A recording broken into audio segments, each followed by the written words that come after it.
इन famous companies के पहले products क्या थे और भाई ये चीज क्या है, क्यों इस स्कूटर की वजह से लोगों की शादियां तक पोस्टपोन हो जाती थी। नंबर 1, आइए जानते हैं कि इन बड़ी बड़ी कंपनीज के सबसे पहले प्रोडक्ट्स क्या थे। सबसे पहले बात करते हैं एप्पल की। 1976 में एप्पल का पहला प्रोडक्ट था एप्पल वन कंप्यूटर। ये एक सिंपल बोर्ड कंप्यूटर था जिसमें कीबोर्ड और मॉनिटर अलग से लगाना पड़ता था। स्टीव जॉब्स और स्टीव वोजिनियाक ने इसे अपने गैराज में बनाया था। यहीं से एप्पल की जर्नी स्टार्ट हुई। Next Microsoft. 1975 में माइक्रोसॉफ्ट का पहला प्रोडक्ट था बेसिक प्रोग्रामिंग लैंग्वेज, जो बनाई गई थी ऑल्टेयर 8800 के लिए। ये एक छोटा हॉबी कंप्यूटर था और माइक्रोसॉफ्ट ने इसके लिए सॉफ्टवेयर बनाया। इसी से माइक्रोसॉफ्ट फेमस हुआ। Next Google. 1998 में गूगल का पहला प्रोडक्ट एक सर्च इंजन था जिसका नाम पहले बैकरब था। ये वेबसाइट्स को रैंक करता था बैकलिंक के बेसिस पर। नाम थोड़ा अजीब था इसलिए बाद में गूगल हो गया। आज ये दुनिया का नंबर 1 सर्च इंजन है। Next Amazon. 1994 में अमेज़न स्टार्ट हुआ था ऑनलाइन बुक स्टोर के रूप में। शुरुआत में इस पे सिर्फ बुक्स बिकती थी, लेकिन धीरे धीरे सीडीज, इलेक्ट्रॉनिक्स, कपड़े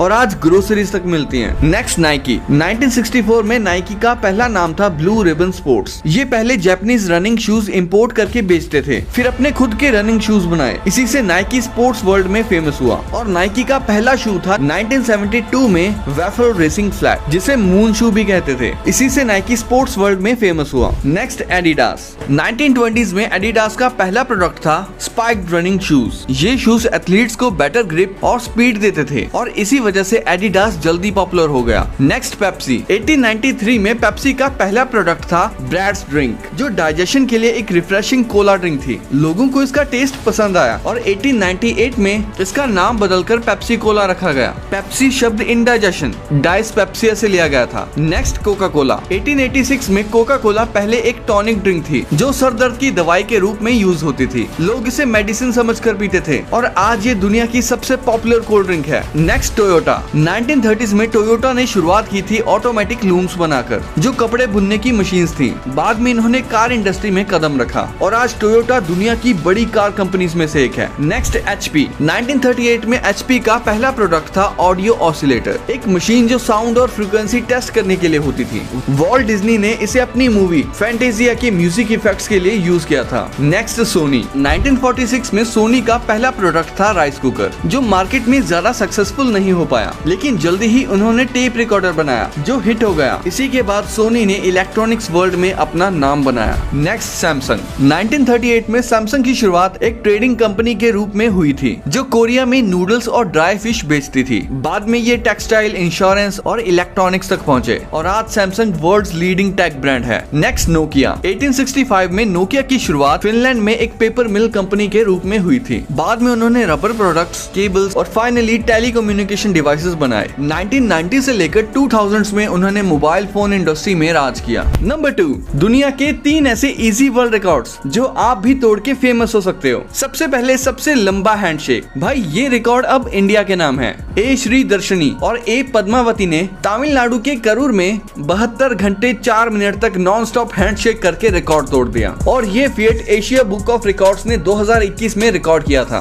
ये रिकॉर्ड तोड़ने के लिए आपको एक लॉयल दोस्त चाहिए और एक स्ट्रॉन्ग हाथ, फिर ट्राई करके देखना। नेक्स्ट है एक टाइम पे सबसे ज्यादा टी शर्ट्स पहनना। ये रिकॉर्ड कनाडा के टेड हेस्टिंग्स के नाम है, जिन्होंने एक साथ 260 टी शर्ट्स पहनी थी। अगर आप 261 टी शर्ट्स मैनेज कर सकते हो अलग अलग साइजेस की, तो आपका नाम Guinness book of world records में लिखा जा सकता है। नेक्स्ट है सबसे लंबी टीवी देखने की टाइमिंग। ये रिकॉर्ड दर्ज है न्यूयॉर्क के एलेजांड्रो एजे फ्रागोसो के नाम, जिन्होंने 94 घंटे तक नॉन स्टॉप टीवी देखा था। ये रिकॉर्ड तोड़ने के लिए एक दिक्कत है, बिजली गई तो गेम ओवर और बिल आया तो पॉकेट ओवर। तो भाई कौन सा रिकॉर्ड आप ट्राई करोगे? कमेंट्स में बताओ, शायद अगला वर्ल्ड रिकॉर्ड आपके नाम हो। नंबर 3, क्या आपने कभी बूबीज देखे हैं? हाँ, बूबीज जो रियल लाइफ में ऐसे दिखते हैं, लेकिन जब एक साथ 2 दिख जाएं तो कहलाते हैं बूबीज। अब मिलो इससे। ये है माउंटेन चिकन। सुनने में कोई पहाड़ी चिकन लग रहा होगा, लेकिन असल में ये बड़ा सा फ्रॉग है। साइंटिस्ट ने इसका नाम माउंटेन चिकन इसलिए रखा क्योंकि इसकी बोटियों का टेस्ट बिल्कुल पहाड़ी चिकन जैसा होता है। और अब आती है सबसे क्रेजी वाली फिश। नाम सुन के लगेगा जैसे साइंटिस्ट ने उस दिन ज्यादा पी ली हो, क्योंकि इसका नाम है हड्डी के कान वाली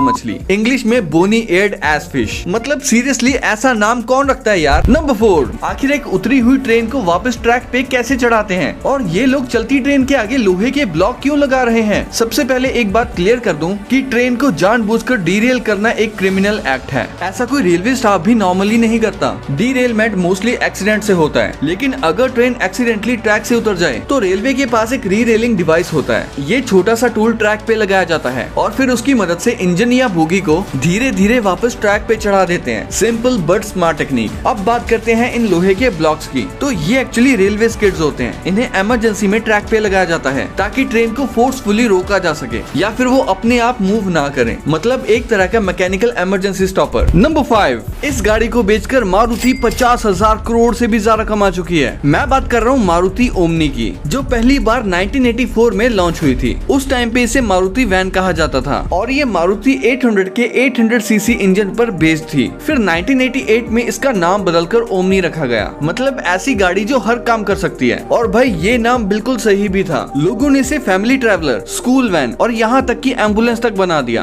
और किडनैपर्स ने खैर छोड़ो। आज तक 20 लाख से भी ज्यादा ओमनी वैन्स बिक चुकी हैं और ये इंडिया की सबसे आइकॉनिक गाड़ियों में से एक बन गई थी। लेकिन 2019 में मारुति ने ओमनी को डिसकंटिन्यू कर दिया क्योंकि ये न्यू सेफ्टी नॉर्म्स जैसे क्रैश टेस्ट और साइड इम्पैक्ट स्टैंडर्ड्स पास नहीं कर पा रही थी। ऊपर से ABS और एयरबैग्स जैसे मॉडर्न सेफ्टी फीचर्स ऐड करना इस डिजाइन में मुश्किल था। वैसे आपके शहर में ओमनी का क्या यूज होता है? नंबर 6, ये है 130 साल पुराना लैंप जिसे ना तो बिजली की जरूरत थी और ना ही तेल की। इसे कार्बाइड लैंप कहते हैं। इस लैंप का यूज पहले माइंस में किया जाता था और यहाँ तक कि साइकिल के हेडलाइट के तौर पर भी इस्तेमाल होता था। इसे चलाने का तरीका भी बड़ा इंटरेस्टिंग है। सबसे पहले लैंप के अंदर छोटे छोटे कैल्शियम कार्बाइड के पीसेस डाले जाते हैं। फिर उसमें थोड़ा पानी ऐड किया जाता है। जैसे ही पानी कैल्शियम कार्बाइड से रिएक्ट करता है, एक केमिकल रिएक्शन होता है जिसमें एसिटाइलिन गैस बनती है। ये गैस हाईली फ्लेमेबल होती है और इसी से लैंप जल उठता है एक ब्राइट फ्लेम के साथ। नंबर 7, भारत के इस मंदिर में एलियन की पूजा होती है। दरअसल ये मंदिर तमिलनाडु के इरावड डिस्ट्रिक्ट के पुडुपत्ती गांव के पास बना है,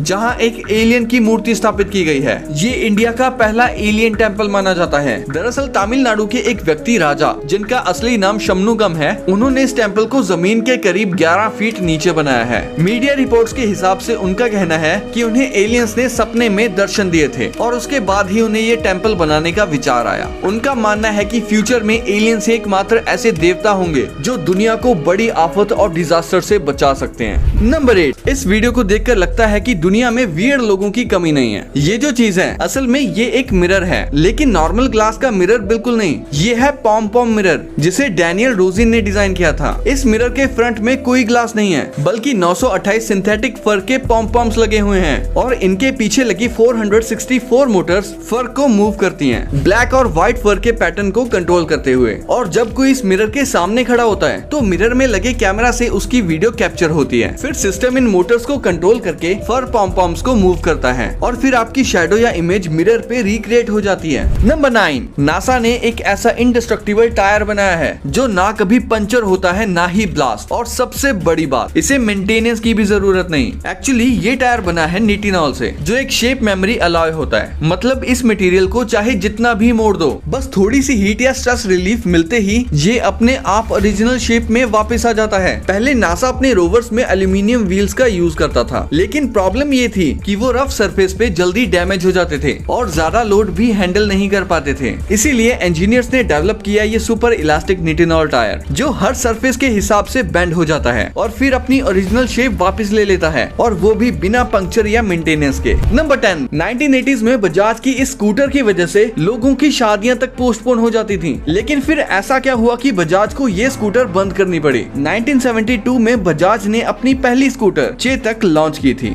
ये इतनी पॉपुलर हो गई थी कि इसे खरीदने तक के लिए लोगों को कभी कभी 10 साल तक वेटिंग लिस्ट पे वेट करना पड़ता था। रीजन था उस टाइम का लाइसेंस राज, जिसमें बजाज को 1 साल में लिमिटेड स्कूटर्स बनाने की परमिशन मिलती थी। उस वक्त शादियों में चेतक स्कूटर को दहेज का नंबर 1 आइटम माना जाता था और इसके लंबे वेटिंग पीरियड के चक्कर में कई शादियां पोस्टपोन तक करनी पड़ती थी। लेकिन 1980s के मिड में कंपटीशन शुरू हो गया। 1986 में LML ने इटालियन कंपनी पियाजो के साथ पार्टनरशिप करके वेस्पा PX इंडिया में लॉन्च की। चेतक का इंजन साइड माउंटेड होता था, जबकि वेस्पा का इंजन रेयर पोर्शन पे था। इसी वजह से वेस्पा इंडियन रोड्स पे चेतक के कंपैरिजन में ज्यादा स्टेबल चलती थी। और सिर्फ इतना ही नहीं, 1980s में यामाहा ई-स्पोर्ट्स और TVS सुजुकी जैसे कोलैब्स ने बाइक लॉन्च करनी स्टार्ट कर दी। मतलब लोगों के पास स्कूटर के अलावा भी बहुत सारे नए इंटरप्शंस आ गए। स्लोली चेतक की डिमांड गिरती गई और फाइनली बजाज ने अपनी इस लेजेंडरी स्कूटर को बंद कर दिया।